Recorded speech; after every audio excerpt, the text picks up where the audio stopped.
Hello friends, स्वागत है आप सभी का हमारे इस यूट्यूब चैनल हिंदी साहित्य बाय पूजा पांडे में। आज के इस वीडियो में हम लोग देखेंगे एनसीईआरटी की बुक जो कि क्लास 8 के लिए लगी हुई है, बसंत भाग 3। बसंत भाग 3 पुस्तक में कुल टोटल 18 पाठ हैं।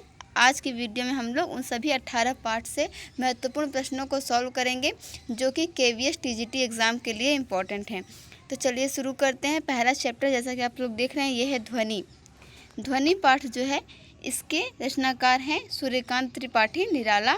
और ये जो ध्वनि पाठ है ये कविता विधा की रचना है। परीक्षा में आपसे पूछा जा सकता है कि ध्वनि जो पाठ है इसके लेखक कौन है या रचनाकार कौन है या फिर यह किस विधा की रचना है।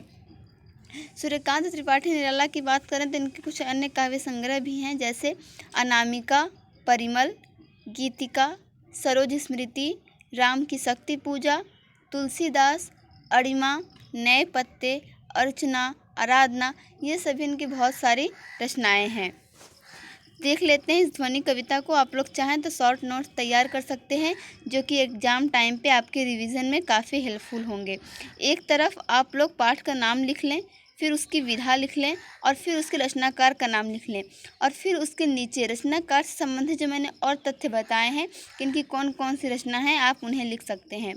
उसके बाद अगर पाठ से संबंधित मैं कुछ प्रश्न बता रही हूँ या पाठ में दिए गए हैं जो महत्वपूर्ण हैं तो आप उन्हें भी लिख सकते हैं।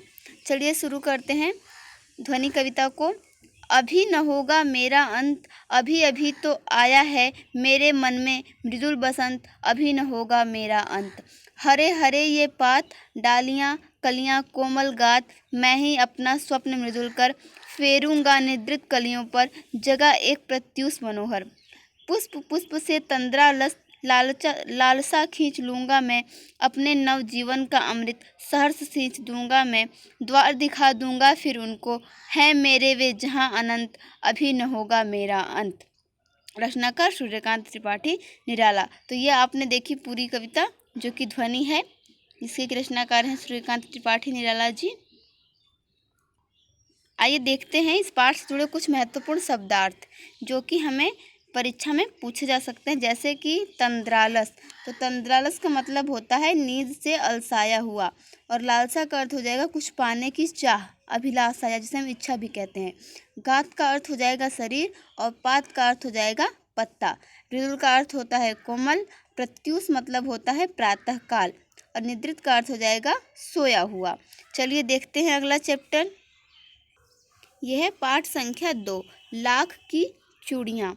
लाख की चूड़ियाँ ये कहानी विधा की रचना है और इसके लेखक कौन है? कामतानाथ। यह कहानी जो है लाख की चूड़ियाँ, यह शहरीकरण और औद्योगिक विकास में ग्रामोद्योगों के उजड़ने की पीड़ा को चित्रित करती है।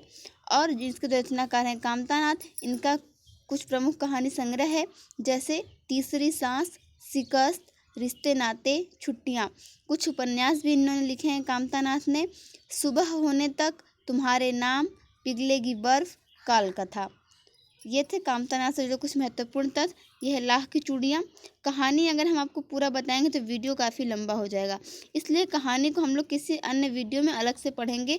अभी फ़िलहाल हम पूरे चैप्टर से जो है कि शॉर्ट नोट्स तैयार कर लेते हैं। चलिए देखते हैं अगला पाठ। यह है पाठ संख्या 3, बस की यात्रा। ये व्यंग्य विधा की रचना है और इसके लेखक हैं हरिशंकर परसाई। जब आप इस बस की यात्रा को पढ़ेंगे तो आप पाएंगे कि यह रचना यातायात की दुर्व्यवस्थाओं पर व्यंग्य करती है। हरिशंकर परसाई की बात करें तो इन्हें साहित्य अकादमी पुरस्कार भी प्राप्त है और शरद जोशी पुरस्कार भी इन्हें मिला है। साहित्य अकादमी पुरस्कार इन्हें 1982 में मिला और शरद जोशी पुरस्कार इन्हें 1992 में मिला। इनके कुछ अन्य व्यंग्य हैं जो कि प्रमुख हैं। दो नाक वाले लोग, विकलांग श्रद्धा का दौर, अपील का जादू, अकाल उत्सव, सुदामा का चावल, ये उनकी कुछ अन्य रचनाएं हैं। अगला पाठ देखते हैं। यह है पाठ संख्या 4, दीवानों की हस्ती। ये जो है दीवानों की हस्ती, ये कविता विधा की रचना है और इसके रचनाकार हैं भगवती चरण वर्मा। आइए पहले यह कविता देख लेते हैं, फिर भगवती चरण वर्मा के कुछ अन्य रचनाओं के बारे में जानेंगे।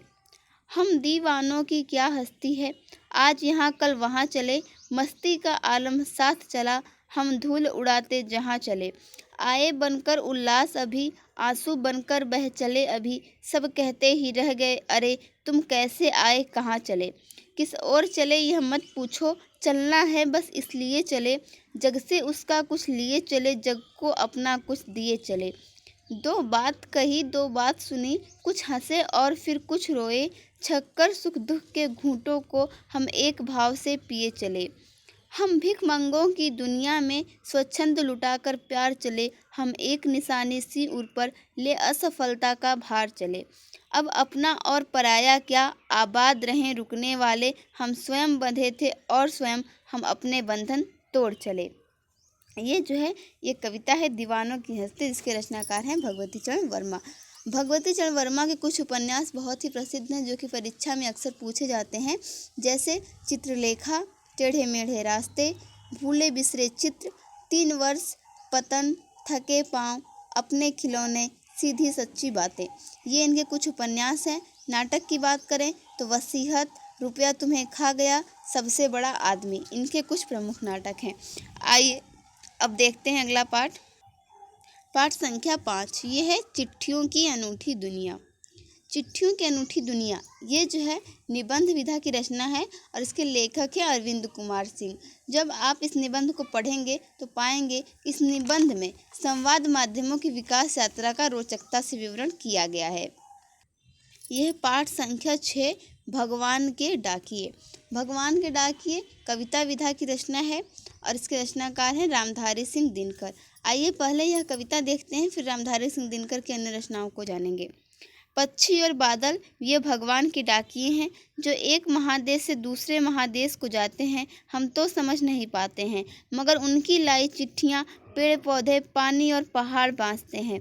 हम तो केवल यह आंकते हैं कि एक देश की धरती दूसरे देश को सुगंध भेजती है और वह सौरभ हवा में तैरते हुए पक्षियों की पाँखों पर तिरता है और एक देश का भाप दूसरे देश में पानी बनकर गिरता है। तो ये थी पंक्तियाँ जो कि भगवान के डाकिए इस कविता से थी। इसके जो रचनाकार हैं रामधारी सिंह दिनकर, इनके कुछ महत्वपूर्ण रचनाएं हैं जैसे इतिहास के आंसू, नीम के पत्ते, कुरुक्षेत्र, हुंकार, बापू, परशुराम की प्रतीक्षा, रश्मि रथी, उर्वशी, रेणुका, ये इनकी कुछ प्रमुख रचनाएं हैं। अब जैसे यहाँ पे पत्र की बात आई है या चिट्ठियों की बात आई है, तो पत्र को जो है उर्दू में खत कहा जाता है, संस्कृत में पत्र कहा जाता है, कन्नड़ में हम कागज कहते हैं, तेलुगु में उत्तरम कहते हैं, जाबू और लेख भी कहा जाता है। कुछ शब्द अर्थ देख लेते हैं इस पाठ से जो कि परीक्षा की दृष्टि से महत्वपूर्ण है। जैसे बाँचना यानी कि पढ़ना या फिर सस्वर पढ़ना यानी कि आवाज़ के साथ पढ़ना। आंकना, किसी भी चीज़ का जब हम अनुमान करते हैं तो उसे आंकना कहते हैं। पाँख, इसका अर्थ हो जाएगा पंख या फिर पर। सौरभ, सौरभ में क्या होता है सुगंध या फिर सुबास यानी कि सुगंधित महक। चलिए देखते हैं अगला पाठ। यह है पाठ संख्या 7 क्या निराश हुआ जाए। तो क्या निराश हुआ जाए ये निबंध विधा की रचना है और इसके लेखक हैं हजारी प्रसाद द्विवेदी। जब आप इस पाठ को पढ़ेंगे देखेंगे कि इस पाठ में जो क्या निराश हुआ जाए इस निबंध में लेखक ने विभिन्न दुर्व्यवस्थाओं और शारीरिक मूल्यों की गिरावट के बीच सकारात्मक तथ्यों को रेखांकित किया है। इस निबंध को हमने पूरा पढ़ाया हुआ है जिसका कि लिंक आपको इस डिस्क्रिप्शन में मिल जाएगा इस वीडियो के, आप लोग देख लीजिएगा। उस वीडियो में हम लोगों ने इस निबंध को पूरा पढ़ाया है। हजारी प्रसाद द्विवेदी की कुछ अन्य रचनाएं भी हैं जैसे हिंदी साहित्य की भूमिका, अशोक के फूल, सहज साधना, कल्पलता, बसंत आ गया, नाखून क्यों बढ़ते हैं, बाण भट्ट की आत्मकथा। चलिए देखते हैं अगला पाठ। पाठ संख्या 8 यह सबसे कठिन समय नहीं। यह कविता विधा की रचना है और इसकी लेखिका हैं जया जादवानी। इनकी कुछ अन्य रचनाएं भी हैं जैसे मैं शब्द हूँ, खामोशियों के देश में, मुझे ही होना है बार बार, समंदर में सूखती नदी, तत्वमसी। ये इनकी कुछ प्रमुख रचनाएं हैं। आइए इस कविता को देखते हैं। नहीं यह सबसे कठिन समय नहीं, अभी भी दबा है चिड़िया की चोंच में तिनका और वह उड़ने की तैयारी में है, अभी भी झड़ती हुई पत्ती, थामने को बैठा है हाथ एक, अभी भी भीड़ है स्टेशन पर, अभी भी एक रेलगाड़ी जाती है गंतव्य तक, जहाँ कोई कर रहा होगा प्रतीक्षा। अभी भी कहता है कोई किसी को, जल्दी आ जाओ कि अब सूरज डूबने का वक्त हो गया। अभी कहा जाता है उस कथा का आखिरी हिस्सा जो बूढ़ी नानी सुना रही सदियों से दुनिया के तमाम बच्चों को। अभी आती है एक बस अंतरिक्ष के पार की दुनिया से, लाएगी बचे हुए लोगों की खबर। नहीं, यह सबसे कठिन समय नहीं। ये थी कविता यह सबसे कठिन समय नहीं। फ्रेंड्स, अगर आप इन पंक्तियों को ध्यान से देखेंगे तो परीक्षा में इस तरीके से प्रश्न पूछ सकता है कि ये पंक्तियाँ किस कविता से ली गई हैं। तो परीक्षा की दृष्टि से हमें इन कविताओं का अध्ययन करना जरूरी हो जाता है। चलिए देखते हैं अगला चैप्टर, कबीर की साखियाँ। यह है पाठ संख्या 9। इसमें इस पाठ में कबीर के द्वारा लिखी गई कुछ साखियाँ हैं। चलिए उन्हें देख लेते हैं, जो कि संत सुधासार पुस्तक से ली गई हैं। पुस्तक में संकलित हैं, जिसके कि लेखक हैं वियोगी हरि। जाति न पूछो साधु की, पूछ लीजिए ज्ञान, मोल करो तरवार का, पड़ा रहन दो म्यान। यहाँ पर साध लिखा है, लेकिन यहाँ पे क्या होगा, साधु होगा। जाति न पूछो साधु की, पूछ लीजिए ज्ञान, मोल करो तरवार का, पड़ा रहने दो म्यान। आवत गारी एक है, उल्टत होई अनेक, कह कबीर नहीं उलटिए, वही एक की एक। माला तो कर में फिरे, जी भी फिरे मुख माही, मनुआ तो दहु दिस फिरे, यह तो सुमिरन नाही। कबीर घास न नींदिए, जो पाँव तली होए, उड़ी पड़े जब आँख में, खरी दुहेली होए। जग में बैरी कोई नहीं, जो मन शीतल होए, या आपा को डारी दे, दया करे सब कोई। ये 5 साखियाँ थी जो कि इस पुस्तक में हैं। संत सुधासार देखिए पुस्तक का नाम है, इसी में ये साखियाँ संकलित हैं। इसके रचनाकार कौन है, संपादक कौन है, तो वियोगी हरि। चलिए देखते हैं अगला पाठ। ये है पाठ संख्या 10, कामचोर। ये कहानी जो है ये इस्मत चुगताई के द्वारा लिखी गई है। ये कहानी विधा की रचना है, जिसका शीर्षक है कामचोर। इनकी कुछ अन्य रचनाएं हैं, जैसे पवित्र कर्तव्य, अमर बेल, एक बात, छुई मुई, अजीब आदमी। ये सभी इस्मत चुगताई के द्वारा लिखी गई कहानियाँ हैं। यह कहानी जो है कामचोर, यह एक सुव्यवस्थित परिवार की मांग को पैदा करती है। जब आप इसे पढ़ेंगे तो आपको समझ में आएगा। चलिए अगला पाठ देखते हैं।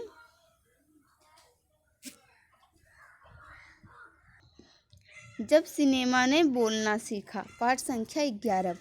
यह एक निबंध विधा की रचना है और इसके लेखक है प्रदीप तिवारी, जो कि एक वरिष्ठ पत्रकार हैं और लेखक भी हैं। यह निबंध जो है मूक सिनेमा के सवाक सिनेमा में विकसित होने की कहानी को बयान करता है, जो कि शिक्षा की नज़र से भी अर्थवान है। प्रदीप तिवारी को 2017 में 2 पुरस्कार मिला, 2 सम्मान मिला, वर्ल्ड बुक ऑफ रिकॉर्ड और इंडिया बुक ऑफ रिकॉर्ड। ये दोनों सम्मान प्रदीप तिवारी को 2017 में मिल चुके हैं। यह है पाठ संख्या 12, सुदामा चरित, जो कि नरोत्तम दास के द्वारा लिखा गया है। तो आइए इस पाठ को हम लोग देख लेते हैं। शीस पगान झगा तन पे, प्रभु जाने को आही बसे के ही ग्रामा, धोती फटी सी लटी दुपटी, और उपाय उपानह को नहीं सामा। द्वार खड़ा द्विज दुर्बल एक, रहो चकिसों वसुधा अभिरामा। पूछत दीन दयाल को धाम, बतावत आपन नाम सुदामा। यहाँ पे आप देखेंगे तो जब सुदामा जी कृष्ण जी से मिलने जाते हैं तो द्वारपाल कृष्ण जी को जाकर क्या बताते हैं, वही पंक्तियाँ यहाँ पे दी गई हैं। अगला देखते हैं। ऐसे बेहाल बिवाइन सो, पगकंटक जाल लगे पुनि जोए। हाय महा दुख पायो सखा, तुम आए इते न किते दिन खोए। देख सुदामा की दीन दशा, करुणा करके करुणा निधि रोए। पानी परात को हाथ छुयो नहीं, नैनन के जल सो पग धोए। कछु भाव भी हमको दियो, सो तुम काहे न देत। चापी पोटरी काख में, रहे कहो कि हेतु। आगे चना गुरु मात दये ते, लये तुम चा भी हमें नहीं दीने। श्याम कहो मुस्काए सुदामा सो, चोरी की बान में हो जु प्रवीणे। पोटरी कांख में चापी रहे तुम, खोलत नाही सुधा रस भीने। पाछली बानी अजो न तजो तुम, तैसे ही भाभी के तंदुल कीन्हे। वह पुलकनी वह उठी मिलनी, वह आदर की बात। वह पठौनी गोपाल की, कछु न जानी जात। घर घर कर ओढ़त फिरे, तनक दही के काज। कहा भयो जो अब भयो, हरि को राज समाज। हौ आवत नाही हूँ तो वाही पठयो ठेली, अब कहियो समुझाई के बहुधन धरो सकेली। वै सोई राज समाज बने, गजबाज घने मन संभ्रम छायो, कैंधो परयो कहूँ मारग भूली, कि कै फिरी कै मैं अब द्वारका आयो। भवन बिलोकी वे को मन लोचत, सोचत ही सब गाँव मझायो, पूछत पांडे फिरे सब सो, पर झोपरी को कहूँ खोज न पायो। कह वह टूटिस छानि हती, कह कंचन के अवधाम सुहावत, कै पग में पनही न हती, कह ले गजराज हूँ ठाड़े महावत। भूमि कठोर पे रात कटे, कह कोमल सेज पे नींद न आवत, कै जुरतो नहीं कोद सवा, प्रभु के प्रताप ते दाख न भावत। तो ये थी सुदामा चरित से कुछ पंक्तियाँ जो कि नरोत्तम दास के द्वारा लिखी गई हैं। आइए कुछ महत्वपूर्ण शब्द अर्थ देख लेते हैं। जैसे पगा का अर्थ होगा पगड़ी, झगा यानी कि ढीला कुर्ता, आही का मतलब होता है, लटी माने लटकना, दुपट्टी यानी कि अंगोछा या गमछा, उपाना मतलब जूता, द्विज का अर्थ होगा ब्राह्मण, चकिसो यानी कि चकित हो जाना, विस्मित हो जाना, वसुधा का अर्थ होगा पृथ्वी, परात यानी कि जो थाली की तरह की धातु होती है जो पीतल से बनी होती है, पाछली यानी कि पिछला, पुलकनी खुशी होना, उमंग में होना, पठवनी यानी किसी को भेजना या विदाई करना, बिलोकीवे का अर्थ हो जाएगा देखना, मझायो का अर्थ होगा बीच में। चलिए देखते हैं अगला पाठ। पाठ संख्या 13 जो कि है जहाँ पहिया है। ये रिपोर्टाज विधा की रचना है और इसके लेखक हैं पी साईनाथ जो कि एक सुप्रसिद्ध पत्रकार भी हैं। इस रिपोर्टाज को पढ़ने पर यह पता चलता है कि इसमें स्त्री सशक्तिकरण का एक सजीव उदाहरण प्रस्तुत किया गया है। आइए देखते हैं अगला पाठ। पाठ संख्या 14 अकबरी लोटा। अकबरी लोटा जो है कहानी विधा की रचना है और ये जो है अन्नपूर्णानंद वर्मा के द्वारा लिखी गई है। जब आप इसे पढ़ेंगे तो आपको पता चलेगा ये हास्य व्यंग्य से भरी हुई एक बहुत ही रोचक कहानी है। इसे हम अपनी नेक्स्ट वीडियो में ज़रूर पढ़ेंगे। चलिए देखते हैं अपना अगला पाठ। सूरदास के पद। पाठ संख्या 15 ये भी कविता विधा की रचना है और इसके रचनाकार हैं सूरदास। सूरदास के बारे में आप लोग जानते ही होंगे। इनकी कुछ प्रमुख रचनाएं हैं जैसे कि साहित्य लहरी, सूरसागर और सूरसारावली। चलिए सूरदास के पद को हम लोग देख देते हैं, फिर देखेंगे अगला पाठ। मैया कभी बढ़ेगी चोटी, कितनी बार मोहि दूध पियत भई, यह अजहू है छोटी। तू जो कहती बलि की बेनी जो, वह है लंबी मोटी। काढ़त गुहत नभावत जय है, नागिन सी भूई लोटी। कांचो दूध पियावत पची पची, देती न माखन रोटी। सूर चीर जीवो दो भैया, हरि हलधर की जोटी। तेरे लाल मेरो माखन खायो, दोपहर दिवस जाने घर सुनो। ढूंढ ढढोरी आप ही आयो, खोल किवारी पैठी मंदिर में। दूध दही सब सखनी खवायो, उखल चढ़ी सीके को लिन्हो। अनभावत भूमि में ढरकायो, दिन प्रतिहानि होती गोरस की। यह ठोठा कौने ढंग लायो, सूर श्याम को हटकिन राखें। तैही पूत अनोखो जायो।